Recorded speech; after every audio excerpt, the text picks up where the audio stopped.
Anything else I can get you, boys? Frost asked as she walked to the door. Troy was sitting with the three gentlemen backstage. They'd found a private dressing room that was unused. The opportunity to meet Frost themselves was all the incentive they needed to come along. They panted at her thighs like begging hounds, and though Troy couldn't blame them, a part of him wanted to punch them. I think we're fine, Elizabeth, Troy growled. Excuse us? Frost smiled and winked before closing the door on her way out for her next song number. The three men all looked rather disappointed that she'd left, but stiffened up slightly now that they could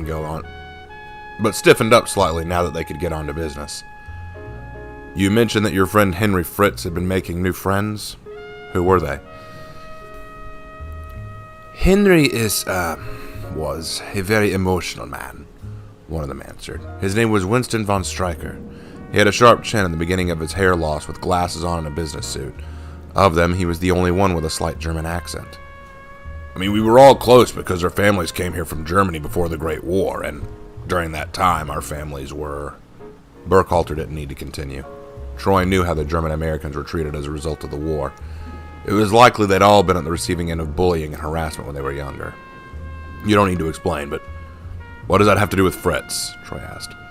Well, we all had thick enough skin as it was. We just moved on, and when the war ended, the harassment just stopped.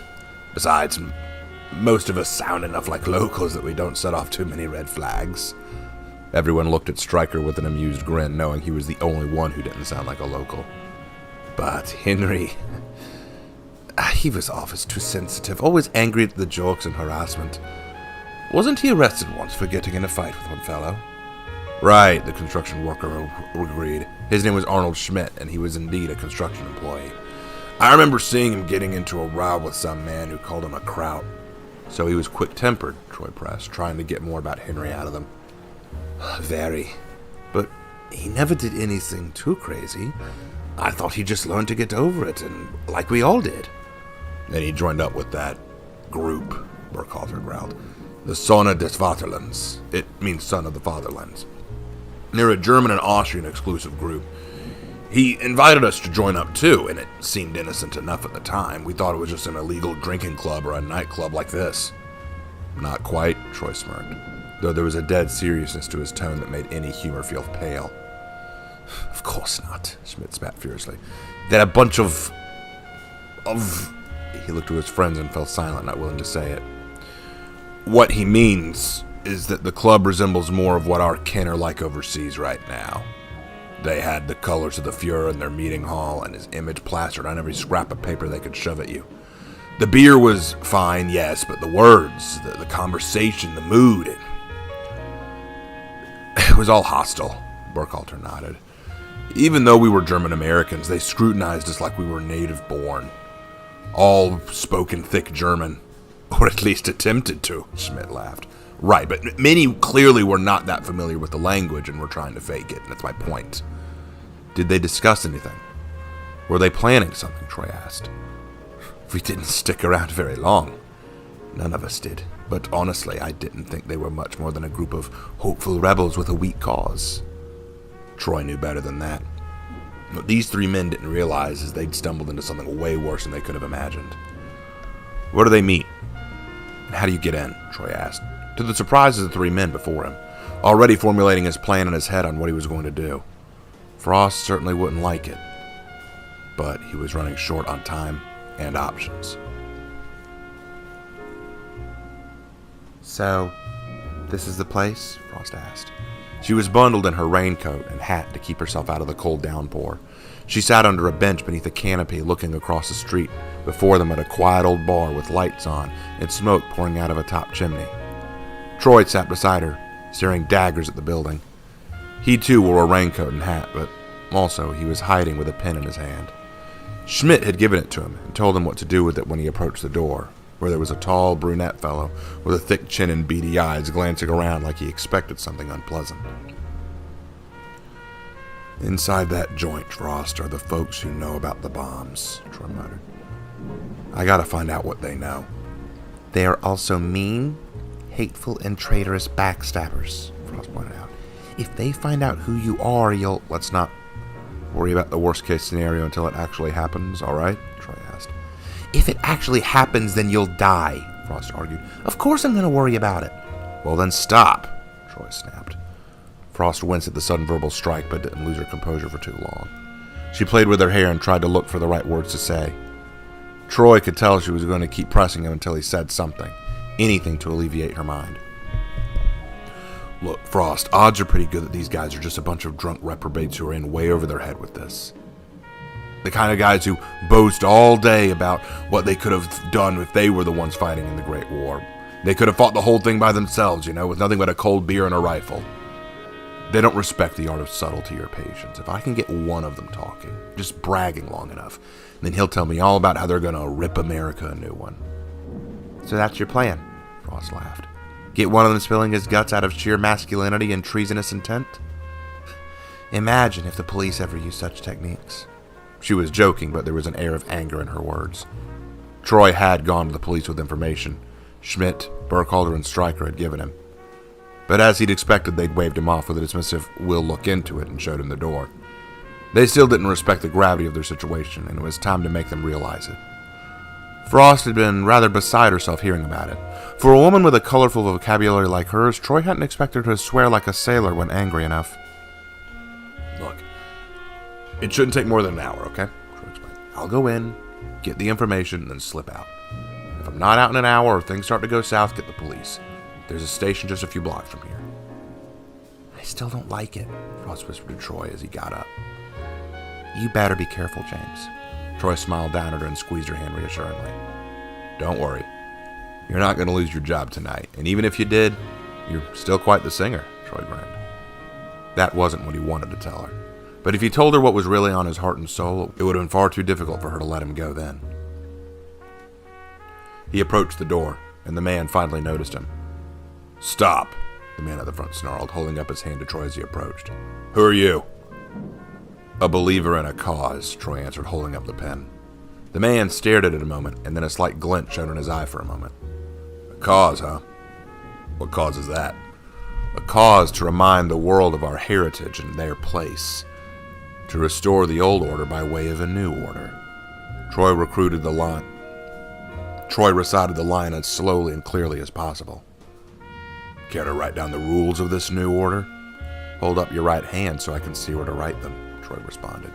He held up the pen with the cap off and the point facing the man's raised hand, palm facing him. The guard grinned and stepped aside, opening the door. Welcome home, he offered.